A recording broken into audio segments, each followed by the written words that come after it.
I'm going to share with you how I grow giant pak choy in hot condition. I'm going to give you a few tips and tricks in how to get pak choy to grow in dry condition, hot conditions, and do well. And I'm going to demonstrate how I prepare the beds today so you can get it done yourself.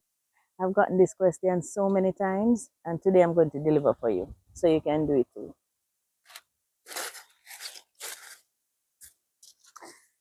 So, my name is Mary. If you're new here, this is my container garden in which I grow all of my vegetables currently. Well, currently, they're not so much growing because it is so hot, but I am utilizing what I stored over the last couple of months where it was in abundance. And so I'm still getting peppers and stuff like that from the garden, but for pak choy and cabbage and things like that, and corn I have a bunch in the freezer. Um, that is kind of low now. But for pak choy, the first thing you want to do when you're planting pak choy is ensure that you're planting the seeds that are tailored to your climate or to your zone. That is critical. My voice might sound a little off because I think I have a bug. I think I got picked up a bug somewhere. So I do plant um, seeds from other countries, actually seeds, but the ones that does best are the ones that are tailored to our climate. So this is from Louis Scotch, and I am not affiliated with this company any at all. We're not sponsored. It's just a seed that does well, and if you're in Jamaica and you're able to grab a pack of this, it will do well here. It has done well. Guys, I've harvested the most beautiful pak choy here at Farming on the Rocks, and most of the seeds are from this company. So let me show you how I prepare the beds to get beautiful pak choy growing.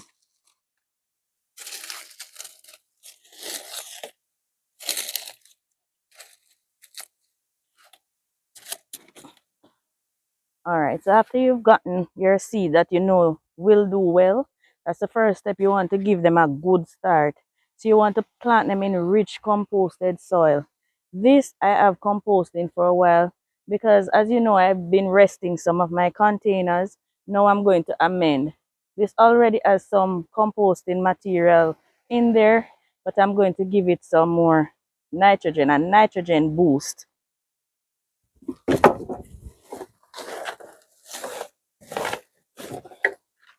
This is cured chicken manure.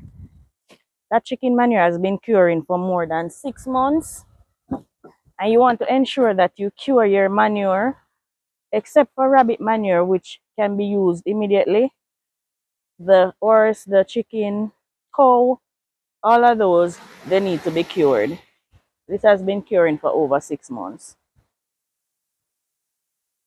I'm gonna put some on top.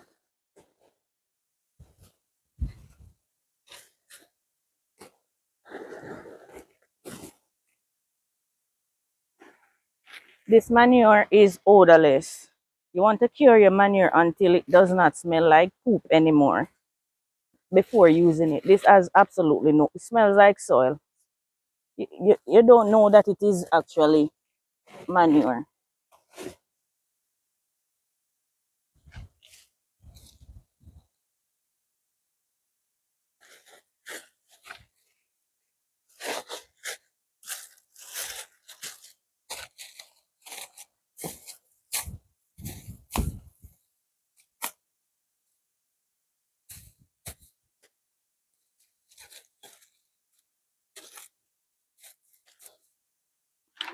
Now, or green leafy vegetables like our pak choys or cabbages or lettuce, they don't produce fruits, but they need a lot of nitrogen. So there's no need to, after amending the bed like this, there's no need to worry about fertilizing after.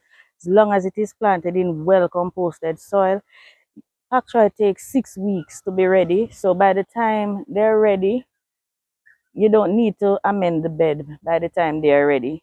So once you plant them like this and you keep them watered, there is nothing to worry about.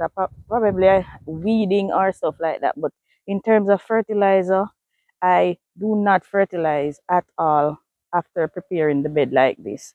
So after the manure, and of course you can add organic material like your food scraps and so on that as well. There's no need to, as I said, because I have things composting in here. So we just put some fresh soil on top of that.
And this is how I prepare the beds for all of the beds and containers for all of my brassicas.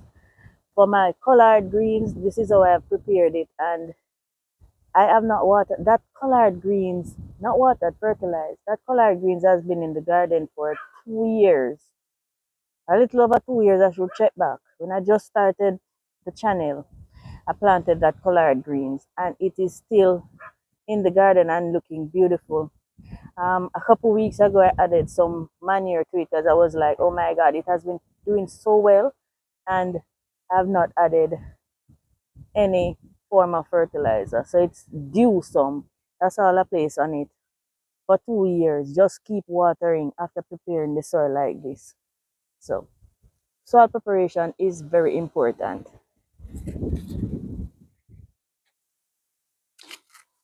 This is how I prepare the beds for the cabbages as well. The only difference is with the cabbages, as soon as they start to fold, I'll feed them again. One of my favorite things to use to feed those is the rabbit manure. So I'd feed the cabbages once they start to fold, especially if they're growing slowly. Now I find that when I direct sow my seeds, whether big seeds or these tiny ones, they do better. So I like to direct sow whenever possible. But whenever I do that, the pests tend to eat my seeds. So we have to find a way to deal with that. These lettuces that you're looking at right here, these were direct sowed. As a matter of fact, they volunteered. So usually when they volunteer or you direct sow, they grow in huge amounts. What I do is just thin them out, just pinch off some of the tops of the veggies when they grow, but they do extremely well when you don't have to transplant them. They don't experience transplant shock and so on. But the pests, the ants, the little snails, they will eat the seeds. And so there's a remedy for that. Let me show you what I usually use. Well, let me just show you. So what I do, I make rows just like you were planting carrots in the container. That way I'm able to treat a section of the thing and not the whole container. So I save on pesticide.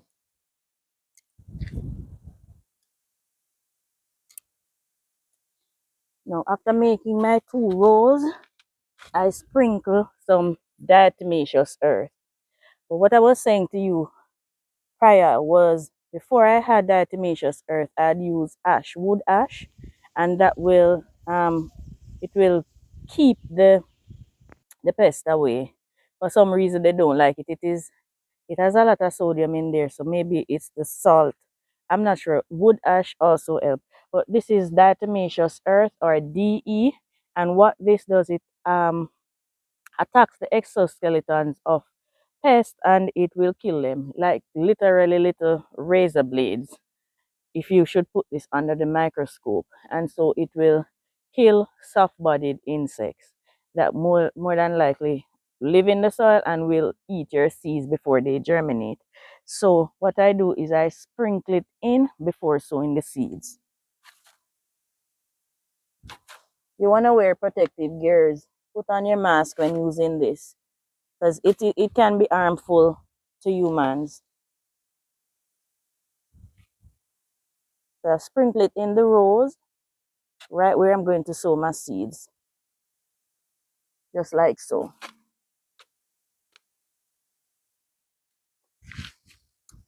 Now, as I said earlier, preferably use the seeds that are available in your area, in your zone, in your country.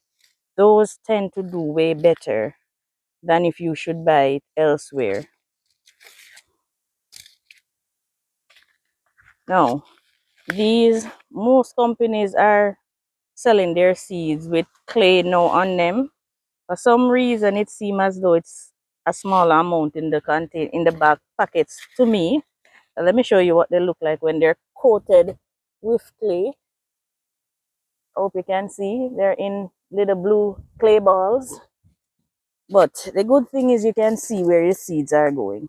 So I'll just sow, and as I said, I'll thin out because these will be too close for lovely heads of pak choy. So I'll thin them out, and the ones that I thin out I plant elsewhere, they don't look as good as the ones that I don't move from where they are. But I won't waste the seedlings. I'll plant them elsewhere. But the lettuce and soil will probably just pinch it off because I have so many seeds.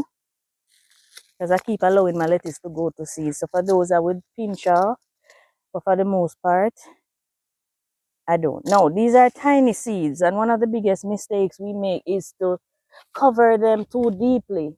You just want to dust the soil over them, barely covering them. Otherwise, they won't germinate, and you wonder what happened to your seeds. They need light to germinate, and they're so small, even if they germinate a little deeper in the soil, they don't have the enough energy to push their way up through a thick layer. So by the time they get halfway there, they'll die. So you don't want to cover your pak choy seeds too deep. They're not peas and corns. They'll grow really quickly. They're brassicas. Most brassicas germinate within 3 to 5 days, as long as the seeds aren't old. That's another thing. The seeds are too old, they won't germinate as well or as quickly. So we cover those lightly, and then all that's left to do is to water and allow them to grow. I have a little bit of seed left back. I hope this was helpful to someone. Most of my videos that I prepared, they're prepared based off of questions that have been asked numerous times. And there are plenty more questions that I need to answer in videos like these. So guys, please share, and please like and leave your comment. That way other persons are able to see the videos. Of late, I'm not sure why, but not all of you are seeing the videos. So please continue to like and share the videos. That way the chances of the videos reaching more people is more likely. I really do hope this was helpful to someone. But let's quickly recap. Right, the first thing you need to do is to ensure you're getting the right seed for your zone or your climate. If not, another tip quickly before we continue. If it is that you're unable to get the seeds that are tailored to your climate, chances are they will bolt quickly. Now, if you allow your pak choy, whatever brassica it is, pak choy lettuce, if you allow it to go to seed and then replant those seeds in your climate, they will do better. So if you can't get it and you need to buy it online or whatever, go ahead, buy them, but chances are your first crop might not be ideal. But after growing them for the first time in your climate, they go to seed and you save those seeds. Those will do better. And that is the case with my lettuces. Those did not do well at first. The ones that are growing from the seeds of those initial plants are doing extremely well because they've become acclimatized. So if that is the case and you cannot find whatever you want to plant in your zone in your zone, buy the ones that you can find, allow them to seed, and then plant those seeds the next season, and they'll do better. Now back to what we did today. You ensure you get your seeds that will grow. Now you have your seed, you need to prepare your soil. As long as you plant these quick crops, we call these quick crops, in rich fertile soil, all you need to do is water and weed. If you deal with weed problem, if you mulch, you don't have to even weed.